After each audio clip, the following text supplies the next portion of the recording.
गोपाल जी ठाकुर ने इस मामले में बोला। तो इससे रामनवमी के समय में हिंदू राष्ट्र का भी बैनर लगा था। उस मामले में क्या कार्रवाई हुई थी? क्या उन लोगों को जेल भेजा गया था? उन लोगों को पीआर बॉन्ड बना के लड़ियासराय थाना से छोड़ा गया, तो फिर इस बच्चे के साथ ऐसा क्यों? आप तो मुझे अभी भी मुझसे पूछा तो मुझे पता नहीं कि कलर क्या है, लेकिन ये समझ में आया। मेरे जैसा पढ़ा लिखा आदमी को भी पता नहीं फिलिस्तीन, क्योंकि हम लोग एक ही झंडा जानते हैं, तिरंगा झंडा जो अपने देश का है, तो हम लोग उसको जानते हैं, उसको पहचानते हैं। मैंने भी इस बात को माना और डीएसपी साहब ने मेरे सामने इस बात को माना कि नहीं, लड़के की इसमें कोई गलती नहीं, लड़का झंडा नहीं लाया है। लड़का सबसे बड़े संसद में सदन में खड़ा होकर कोई आदमी इस देश का, जिसका नाम ओवैसी का आप सभी लोग जानते हैं, वो फिलिस्तीन जिंदाबाद की नारा दिया। के साथ वही मामला हुआ। 13 तारीख को आया पुलिस, आया मेरे घर पर। हम नहीं थे ना, मेरा आदमी था। हम आ गए थे बगल में कोई काम से। मेरी लड़की थी, 2 लड़की आई, एक मेरी बहू थी। पुलिस आया, एक मरते आके वापस हो गया। और दूसरा बार में पुलिस इनका नाम, उनके अब्बू का नाम बता दी। तो हम लोग समझ गए कि जब नाम बता दिया गया है तो हम लोग सामने आ जाते हैं। तो हमारी लड़की से पूछा गया, हम तो थे नहीं, हमारे लड़की से पूछा कि अब छोटी सो आपके पापा कहाँ हैं? तो मेरी लड़की कही कि मेरे पापा नहीं है, टोटो रिक्शा चला रहे हैं, तो टोटो रिक्शा चलाने के लिए गए हुए हैं, तो तुम अपने पापा का नंबर दो, हम कुछ नहीं कहेंगे। तो मेरी लड़की कही कि नहीं, हमारे पापा मोबाइल नहीं रखते हैं, हमारे पास में नंबर नहीं है। तब फिर सिमी बाबू गए थे, सिमी बाबू गए। अब क्या हुआ बीच में, फिर जैसे बुला वहाँ थाना पर, बड़ा बच्चा नहीं था, घर में नहीं था। फिर उसको बच्चा को भी बुलाया गया।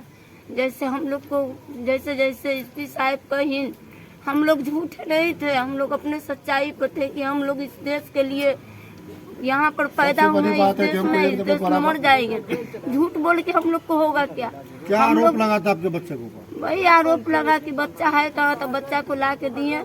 आरोप वही झंडा में लगा, बच्चा को ला के दिए। हमारा बेटा था, उसी को भेजा गया, तो लेके आया बच्चा को। हम लोग को कहा एसपी साहब कि आपका बच्चा वापस हो जाएगा, हम लोग धरपकड़ नहीं करेंगे। रात भर कस्टडी में बच्चा को रखा गया।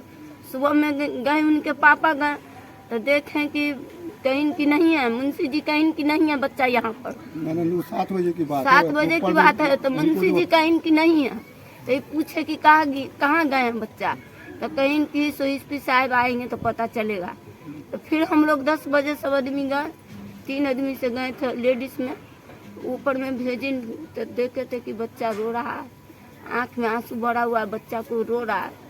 हम कहें कि बेटा कुछ नहीं होगा, उसको खिलाएं। तो कई सिपाही सब बोला कि ठीक है, पहले आप लोग खा लीजिए तो बच्चा खाएगा।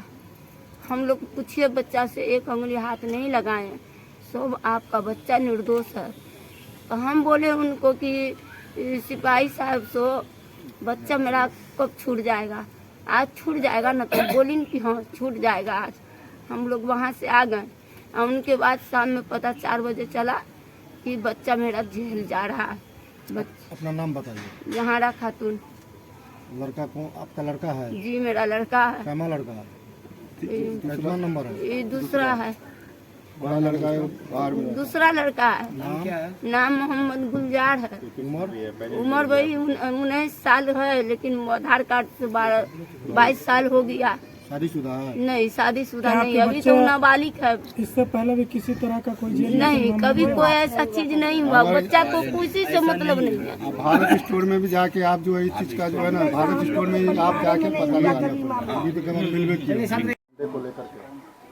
दरअसल मुहर्रम की पहली तारीख को किला घाट में मुहर्रम कमेटी के सामने फिलिस्तीन का झंडा लहराने का मामला सामने आया, और उसको लेकर यहाँ के जो सांसद है गोपाल जी ठाकुर, माननीय गोपाल जी ठाकुर ने भी जो है पोस्ट किया था।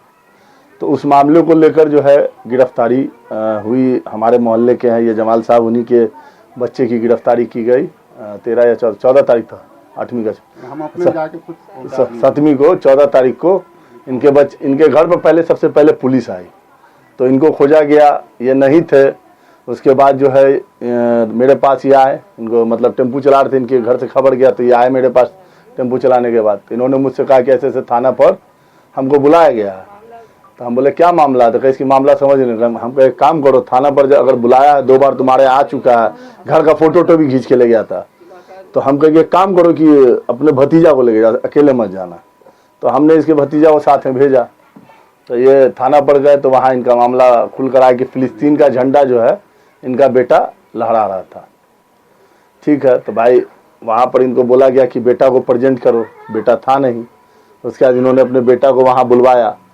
देखिए बेटा भी आया इनका, वहाँ पर बयान भी दिया गया। जहाँ तक जब लड़के से मैंने पहले पूछताछ किया कि तुम इस मामले में कहाँ पर है, तुम झंडा लाया था, तो लड़के ने कहा कि नहीं, झंडा मैंने नहीं लाया था, मुझे पता भी नहीं है। आप एक ये डॉक्यूमेंट देखिए, ये कोर्ट में सबमिट किया गया है, लड़के ने अंगूठा का निशान लगाया हुआ है। कितना पढ़ा लिखा होगा जिसको ये पता होगा कि फिलिस्तीन का झंडे का कलर क्या होगा। मुझे खुद नहीं पता। मैं ये जो इस बीच में जो इतने मामले वो उसमें जो झंडा घुमा, तो मुझे अभी भी मुझसे पूछा तो मुझे पता नहीं कि कलर क्या है, लेकिन ये समझ में आया मेरे जैसा पढ़ा लिखा आदमी को भी पता नहीं फिलिस्तीन, क्योंकि हम लोग एक ही झंडा जानते हैं, तिरंगा झंडा जो अपने देश का है, तो हम लोग उसको जानते हैं, उसको पहचानते हैं। तो इस मामले में उस लड़के को बुलाया। अगर ये गार्जियन में डिफॉल्ट होता या उस लड़के में फॉल्ट होता तो लड़का भागता या गार्जियन भागता। गार्जियन ने प्रशासन का सहयोग किया, अपने बच्चों को भी प्रेजेंट किया। फिर उसके बाद जो है डीएसपी साहब आए, थाना प्रभारी से मेरी बात हुई, थाने पर मैं मौजूद हूँ, उस दिन से आज तक मौजूद हूँ इन लोगों के साथ। तो वहाँ पर प्रभारी महोदय ने भी इस बात को माना और डीएसपी साहब ने मेरे सामने इस बात को माना कि नहीं, लड़के की इसमें कोई गलती नहीं है, लड़का झंडा नहीं लाया है, लड़का को झंडा किसी और ने पकड़ा। लेकिन हम इसका मोबाइल मंगा लेते हैं, मोबाइल में हम चाहते हैं कि डिटेल देखना, क्योंकि ये झंडा जो है या तो ये बनवाया जा सकता है सिला के, या ये फिर झंडा ऑनलाइन आ सकता है, क्योंकि ये झंडा अवेलेबल नहीं हो सकता मार्केट में। तो फिर मोबाइल मंगाया गया।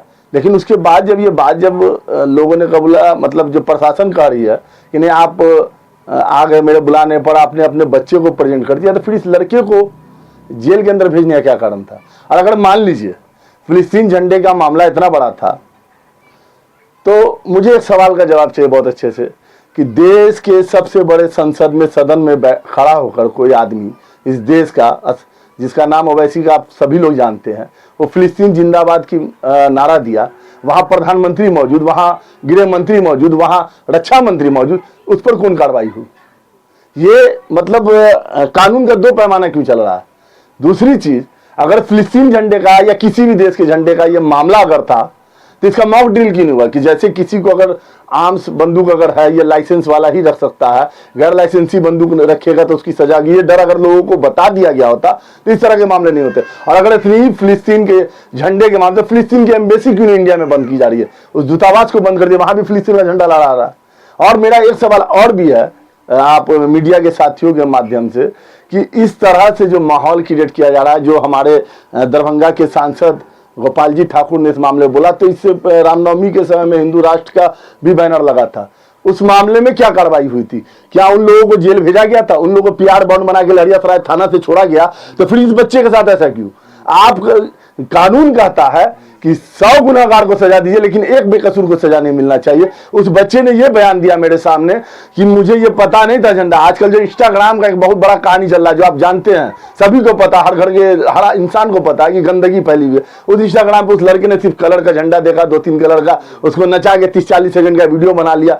तो एक अनजाने में की हुई गलती पर इतनी बड़ी सजा आपने अपराधियों के बीच, एक जो है एक अपराधियों का जमावड़ा जेल के अंदर होता, उसमें आपने एक मासूम बच्चे को अपराधी बनाने के लिए छोड़ दिया। तो और मुझे यह समझ में नहीं आता है कि अगर मुहर्रम नहीं होता तो शायद ये झंडा नहीं निकलता। तो आपको ये बता, पहले तो ये जानना होगा कि वो झंडा कहां पड़ा गया। सीधा सीधी मुहर्रम कमेटी के दफ्तर के सामने। तो मुहर्रम कमेटी पर कार्रवाई क्यों नहीं हुई? इस मामले पे मुहर्रम कमेटी पर भी तो कार्रवाई होनी चाहिए। ये परिवार मुहर्रम कमेटी के जो ओहदेदारान हैं, जो पदधारी हैं, उनसे बात किया, रिक्वेस्ट किया कि हम गरीब आदमी हैं, हमको मदद की। क्यों उन लोगों ने किनारा कसी किया? फिलिस्तीन झंडे का मामला क्या है? क्या ऐसा कोई कानून है कि आप इस देश में, क्यों इतने जो ओलंपिक के खेल होते हैं या इस देश में आके जो क्रिकेट खेलने के लिए लोग मैच होते हैं, हर देश का झंडा लहराने के लिए लोग आता है, तो क्या उसमें आप गिरफ्तार करते हैं सबको? ये कहाँ का नियम है? तो ये चीज। और फिलिस्तीन का झंडा क्यों निकला, इस पर भी बात होनी चाहिए।